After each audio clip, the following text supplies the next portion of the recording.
All right, ready to dive in. Let's do it. Today, we're tackling Tool's Lateralus. A masterpiece. No argument there. Even if, like me, you haven't quite mastered air drumming to every single time signature change. Uh-huh. You can't deny the impact of this album. It's complex, it's philosophical, it's peak Tool, and we're going deep on its creation today. So picture this. It's the late 90s, nu metal's blowing up, grunge is fading, and where do we find Tool? Well, they were never one to follow trends, were they? Exactly. It wasn't just about being different, though. They were deliberately pushing beyond enigma, exploring even deeper themes, spirituality, consciousness, you name it. Absolutely. They could have jumped on the nu metal bandwagon, but they had a different vision. Something more profound. Which, by the way, includes weaving in mathematical concepts like the Fibonacci sequence. Right. That's Tool for you. Always pushing boundaries. Speaking of pushing boundaries, imagine being Justin Chancellor. You've just joined the band, they're known for their crazy, intricate sound, and then they decide to go even further with Lateralus. Talk about pressure. Yeah, no kidding. That pressure seemed to fuel them. You think? Oh, yeah. It wasn't just about replicating their past success. They were driven to evolve. And Justin's unique style, it fit in perfectly with that. His bass lines on this album are something else. Totally. It wasn't just about the notes, it was the space between them. He brought a whole new dimension to their sound. And they didn't just hole up in one studio to record this beast. We're talking 4 different studios. Cello, The Hook, Big Empty Space, and The Lodge. All legendary spots. And then there's the fact they brought back David Bottrill to co-produce. The mastermind behind King Crimson. Okay, now that's a match made in progressive heaven. Right. Bottrill wasn't just some hired gun. He understood their vision. His experience with a band as intricate as King Crimson, it definitely influenced Lateralus. You can hear it in those layered soundscapes. It's like he helped them translate their complex ideas into something sonically breathtaking. And let's not forget the lengths they went to capture specific sounds. Recording in complete darkness. That's dedication. For sure. Adds to the mystique, doesn't it? Absolutely. But here's the thing.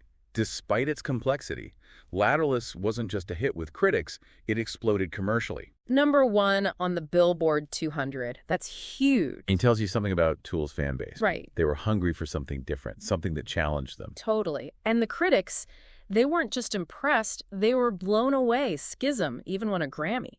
Which is insane for a song that's over 6 minutes long and changes time signatures more often than some bands change their socks. Talk about breaking the mold.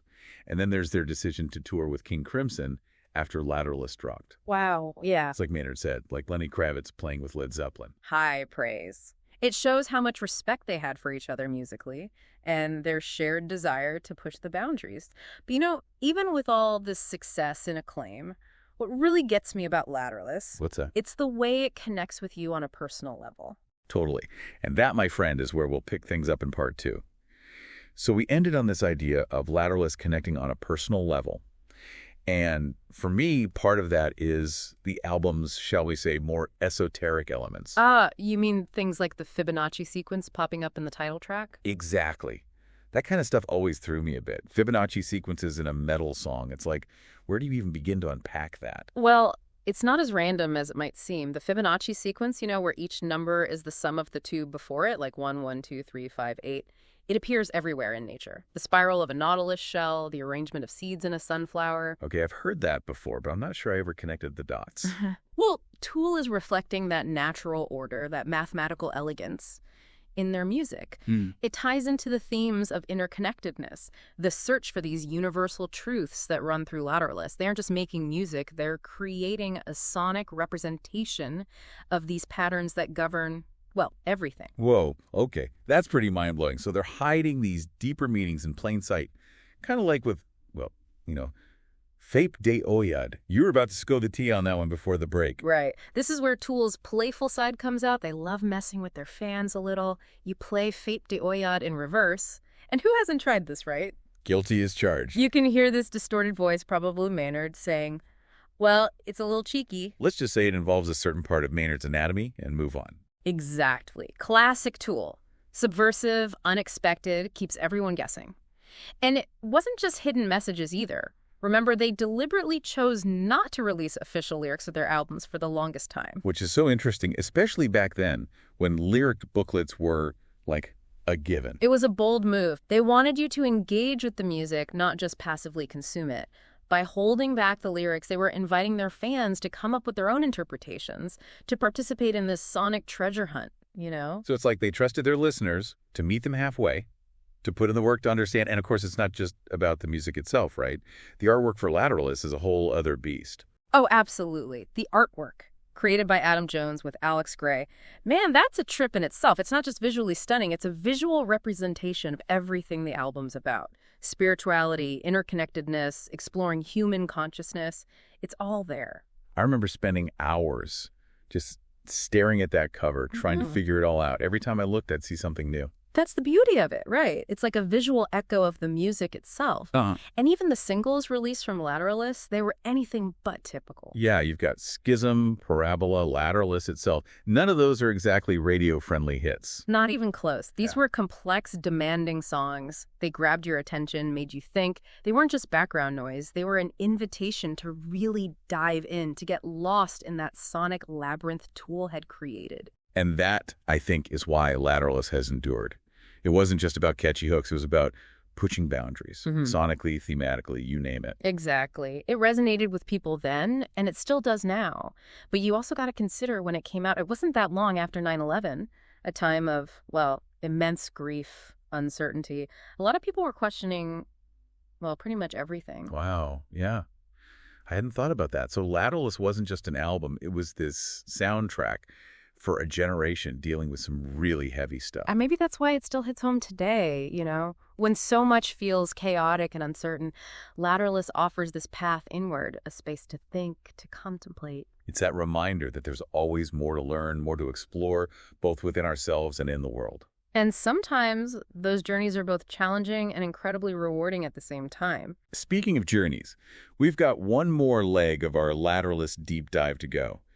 We've talked about the creation, the hidden layers, the cultural impact. But we haven't gotten to Tool's relationship with their fans, have we? Especially in the early days of the internet. That's a whole other story. So we've gone deep on Lateralus, the music, the artwork, the whole mysterious package. But there's one more piece of the puzzle we haven't touched on yet. Tool and the internet. Or rather, Tool's deliberate avoidance of the internet, especially back in the early 2000s. Almost unthinkable now, right? We're so used to having everything at our fingertips. But back then, if you wanted to know the lyrics, you couldn't just Google it. Exactly. You had to really work for it. Listen to the album on repeat, try to decipher Maynard's words, maybe pore over the liner notes for clues. It created this whole culture of discovery, didn't it? You weren't just a passive listener. You were part of this active search for meaning. And I think that made the experience even richer, in a way, because you were forced to slow down, pay attention, really absorb the music. And when you finally figured something out, that lyric you'd been puzzling over or a hidden detail in the artwork. It felt like a real accomplishment. Totally. So this intentional distance, this air of mystery, it was more than just Tool being different, wasn't it? Oh, absolutely. It was a deliberate artistic choice, a way for them to control their narrative, to build this mystique around their music. Like they were saying, we're not here to give you all the answers. We're here to make you think, to go on your own journey. Exactly. And you know what? It worked. It resonated with their fans. It created this sense of community, the shared language. And what's fascinating is how that legacy continues today, even though they've obviously embraced the digital world since then. They still have that aura about them, don't they? That sense of being more than just a band. And they're still pushing boundaries, making us think, reminding us that art demands something from us. It's a good reminder for all of us, I think. In a world of instant gratification, maybe it's okay to slow down, to resist the urge to Google everything, to embrace the mystery a little. Because sometimes the greatest discoveries happen when we let go of the need to know everything right away. When we allow ourselves to get a little lost, you know? Absolutely. And who knows what you might find along the way.